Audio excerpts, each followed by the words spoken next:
Assalamualaikum warahmatullahi wabarakatuh. Alhamdulillahirrabbilalamin. Wassalatu wassalam anbiya wal mursalin wa ala alihi washabihi ajmain. Pertama-tama puji syukur kepada Allah Subhanahu wa taala yang mana telah memberikan kita kesehatan hingga kita dapat hadir di kuliahan ini. Dan yang saya hormati Ibu Umi Nur Afini Dewi JMPD dan sekalian teman-teman. Di sini kami kelompok 6 ingin memaparkan materi kami tentang perkembangan kurikulum dengan saya Amelia Putri Nurandi sebagai moderator dan 3 teman saya Amanda. Di sini kami kelompok 6 ingin memaparkan pemateri kami tentang perkembangan kurikulum. Di sini saya Amelia Putri Nurandi sebagai moderator dan 3 teman saya Amanda Aisyah Nurul Nebahu sebagai pemateri pertama, Nur Khalila sebagai pemateri kedua, dan Wahyuni sebagai pemateri ketiga. Kepada Amanda Nurul Nebahu saya persilahkan. Terima kasih moderator atas kesempatannya. Di sini saya akan menjelaskan tentang pengembangan guru dalam kurikulum. Dilihat dari segi pengelolaannya, pengembangan kurikulum dapat dibedakan antara yang bersifat sentralisasi, desentralisasi, dan sentra-desentral. Dalam pengembangan kurikulum yang bersifat sentralisasi, kurikulum disusun oleh suatu tim khusus di tingkat pusat. Kurikulum bersifat uniform untuk seluruh negara, daerah, atau jenjang sekolah. Tujuan utama pengembangan kurikulum yang uniform ini adalah untuk menciptakan persatuan dan kesatuan bangsa serta memberikan standar penguasaan yang sama bagi seluruh wilayah. Perkembangan dan kemampuan sekolah juga berbeda-beda. Ada sekolah yang sudah mampu untuk berdiri sendiri dan melakukan pengembangan sendiri, serta memiliki personalisasi fasilitas yang memadai dan manajemen yang mapan. Sekolah yang lain kondisinya sangat memprihatinkan karena segalanya masih berada pada tingkat darurat. Terima kasih, saya kembalikan kepada moderator. Terima kasih kepada Amanda Aisyah Nurul Nebahu pada materinya, dan saya persilahkan Nur Khalila. Baiklah, saya Nur Khalila akan melanjutkan materi yang selanjutnya. Peran guru dalam pembelajaran. Telah dijelaskan bahwa dalam kurikulum dapat dibedakan antara ofisial atau written kurikulum dengan aktual kurikulum. Ofisial atau written kurikulum merupakan kurikulum resmi yang tertulis yang merupakan acuan bagi pelaksanaan pengajaran. Dalam kelas aktual kurikulum merupakan kurikulum nyata yang dilaksanakan oleh guru-guru. Kurikulum nyata merupakan implementasi dari official kurikulum di dalam kelas. Beberapa ahli menyatakan bahwa betapapun bagusnya suatu kurikulum, hasilnya sangat bergantung pada apa yang dilakukan oleh guru di dalam kelas. Dengan demikian, guru yang memegang peranan penting baik dalam penyusun maupun pelaksanaan kurikulum. Tujuan utama kegiatan guru dalam mengajar ialah mempengaruhi perubahan pola tingkah laku para siswanya. Perubahan ini terjadi karena guru memberikan perlakuan-perlakuan tepat tidaknya, efektif tidaknya perlakuan yang diberikan guru akan menentukan usaha belajar yang dilakukan oleh siswa. Upaya guru memberikan perlakuan tersebut erat kaitannya dengan tingkat harapan dan perubahan yang diinginkannya. Tujuan lainnya adalah mendorong dan meningkatkan kemampuan sebagai hasil belajar. Dengan cara itu, guru dapat mempengaruhi perubahan tingkah laku siswa. Untuk mencapai kedua tujuan di atas, diberlakukan hubungan timbal balik antara guru dan siswa.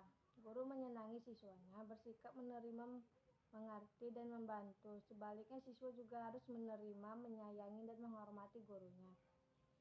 Kesukaan dan sikap positif siswa kepada guru akan meningkatkan hasil belajar mereka. Antara siswa dan guru perlu terjalin kerjasama yang baik dalam belajar.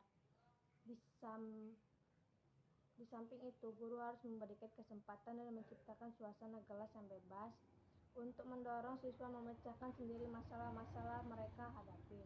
Guru tak mungkin menjawab semua pertanyaan siswa. Kesempatan belajar yang diciptakan guru adalah agar merangsang siswa belajar, berpikir, melakukan penalaran, jadi memungkinkan siswa untuk belajar sendiri. Jadi antara guru dan siswa harus tercipta hubungan sebagai mitra belajar, minat dan pemahaman.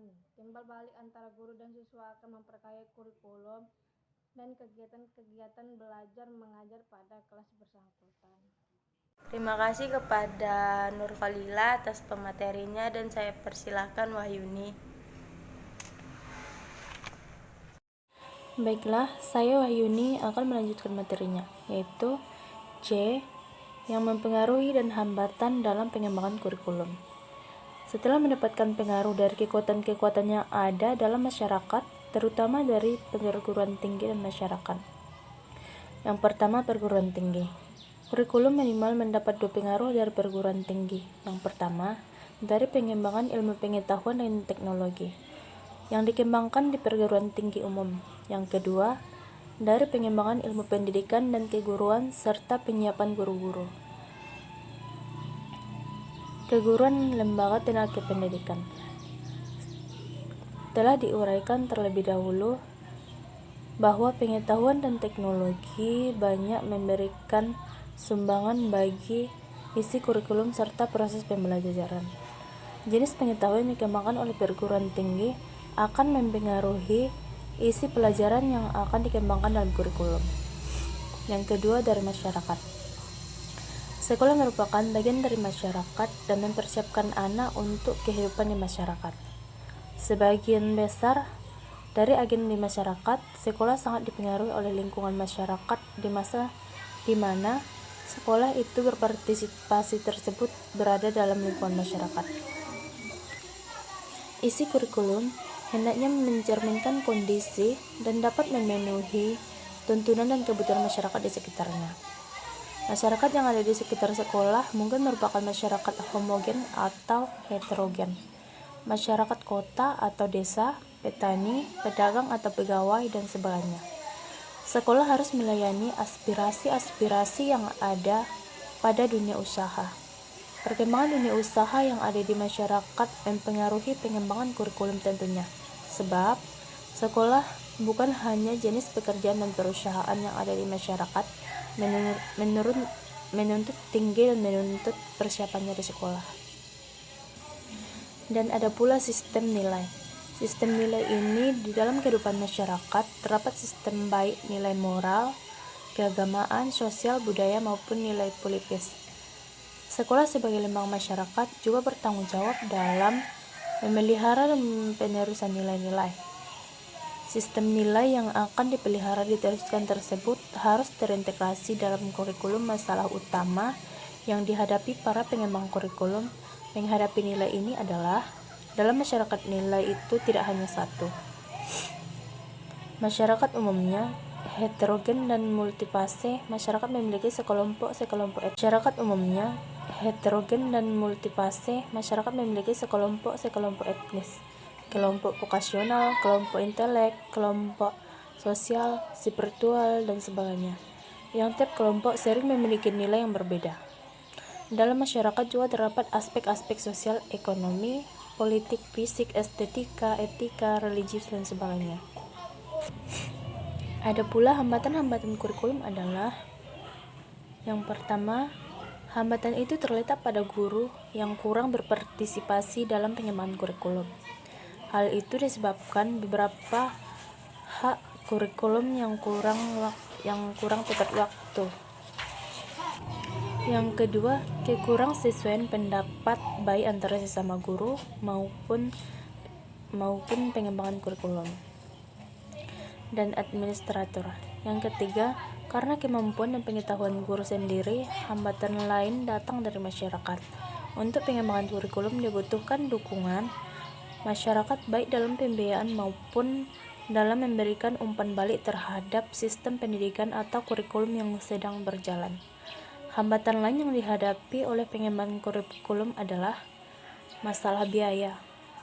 Untuk itu, pengembangan kurikulum apalagi yang berbentuk kegiatan eksperimen, baik metode, isi, atau sistem secara keseluruhan, membutuhkan biaya yang sering tidak sedikit. Adapun model-model penghambatan kurikulum ada 8, yaitu Yang pertama, model administratif atau model paling lama dan paling banyak dikenal. Yang kedua, model the grassroots, yaitu pengembangan sekelompok guru atau keseluruhan di suatu sekolah mengadakan upaya pengembangan kurikulum. Yang ketiga, Become System. Model kurikulum ini dikembangkan oleh Become, seorang ahli kurikulum. Dia mengemukakan 5 hal dalam pengembangan suatu kurikulum. Pertama, menetapkan arena dan lingkup wilayah. Yang kedua, menetapkan personalia. Dan yang ketiga, organisasi dan produser. Pengembangan kurikulum. Yang keempat, implementasi kurikulum. Dan yang kelima, evaluasi kurikulum. Dan ada pula touch inverter model. Ada 5 langkah pengembangan kurikulum ini. Yang pertama, mengadakan unit-unit eksperimen bersama guru. Yang kedua, menguji unit eksperimen. Yang ketiga, mengadakan revisi dan konsolidasi. Yang keempat, pengembangan keseluruhan kerangka. Dan yang kelima, implementasi dan diseminasi. Dan ada pula the demonstration model. Ini sekelompok guru dari satu sekolah atau beberapa sekolah ditunjuk untuk melaksanakan sesuatu percobaan tentang pengembangan kurikulum. Dan ada pula Roger Interpersonal Relation Model. Yang ketujuh, the Systematic Action Research Model. Dan yang terakhir, Emerging Sequential Model. Kesimpulan yang dapat kita ambil ialah pengembangan kurikulum dapat dibedakan antara yang bersifat sentralisasi, desentralisasi, dan sentral-desentral. Dalam pengembangan kurikulum bersifat sentralisasi, kurikulum disusun oleh suatu tim khusus di tingkat pusat.